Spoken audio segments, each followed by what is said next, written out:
IT-технологии стирают географические границы. Zoom-конференция связала торгово-промышленную палату региона, представителей бизнеса и туроператоров Ингушетии со специалистами Минского отделения Белорусской торгово-промышленной палаты, также Управления спорта и туризма областного исполкома, представителей Управления формирования туристических продуктов и ряда других турпредприятий Республики Беларусь. Поток российских туристов в этом году в Беларусь увеличился, и за последние 6 месяцев он увеличился на 173% по сравнению с прошлым годом. И это, в свою очередь, накладывает отпечаток на то, что мы должны все время совершенствовать нашу туристическую инфраструктуру. Разбиваем стереотипы. В Беларуси помимо картофеля огромное количество чудесных красот природного ландшафта и архитектурных достопримечательностей. Только на территории Минской области насчитывается 450 рек, 50 усадебно-парковых ансамблей, 280 особо охраняемых природных территорий, 682 объекта, внесенных в государственный список историко-культурных ценностей. На Минщине открыто 50 санаторно-курортных и оздоровительных организаций. Помимо всего, Беларусь — это агроэкологический, охотничий, познавательный, гастрономический и событийный туризм. Здесь развернуты горнолыжные курорты и тысячи других зон, в которых хоть раз нужно побывать. Что же все-таки привлекает туристов в Республике Беларусь? Это, конечно же, наши прекрасные леса, озера, промышленный потенциал, архитектурные памятники, гостеприимство белорусского народа и, наверное, вкусная белорусская кухня.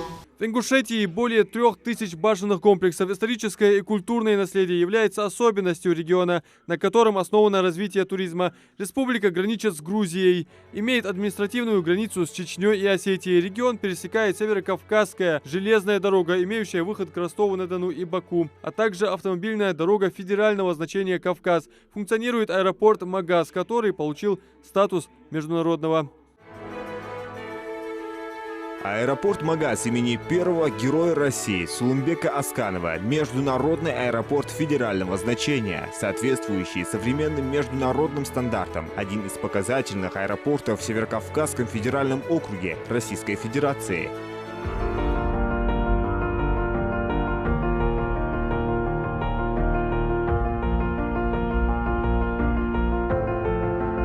Ингушетия – древний край с изысканной кухней, невероятным ландшафтом, горные вершины, на изгибах которых горцы возводили каменные жилища, традиции, адаты, сказания о богатырях, предания о героях, фольклор, передававшийся из уст в уста, ледяная аса, оздоровительный курорт Армхи и единственный в России высокогорный бассейн. Президент торгово-промышленной палаты Ингушетии Радмила Нальгиева максимально подробно знакомит белорусскую сторону с краем Галгаев. Нам для дальнейшего развития просто напрашивается прямой рейс, как мы уже об этом говорили, но вот у меня здесь это было в заготовках, поэтому коллега Вадим Петрович об этом сказал, и я думаю, что мы все совместно над этим будем работать и обязательно придем к результату. Да, действительно, наша задача торгово-промышленных палат дать нужную информацию нашим предприятиям из туристической сферы, чтобы они видели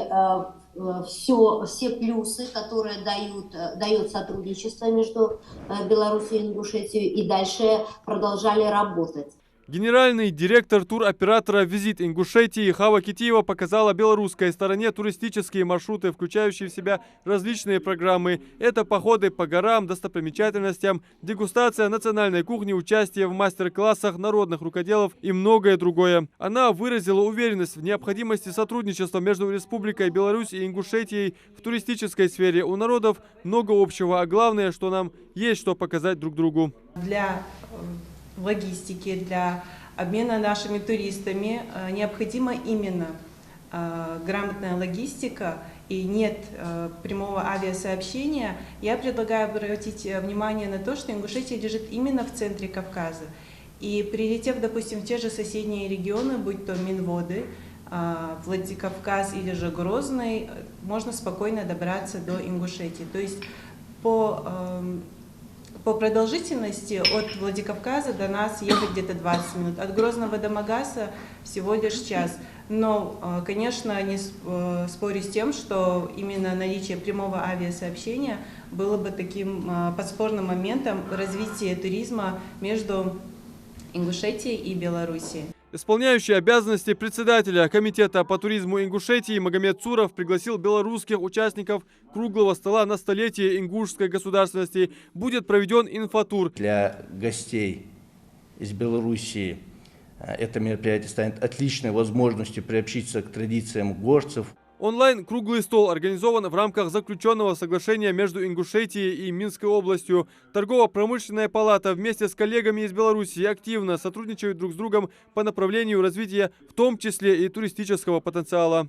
Также в рамках мероприятия от члена Торгово-промышленной палаты Ингушетии Ибрагима Цуроева были озвучены предложения по развитию туризма и культурного обмена между республиками. Речь идет о гастролях в Белоруссию детского театра и вообще выразил надежду, что сегодняшнее мероприятие послужит началом новых взаимовыгодных проектов. Адам Мережков, Султан Костоев, Новости 24.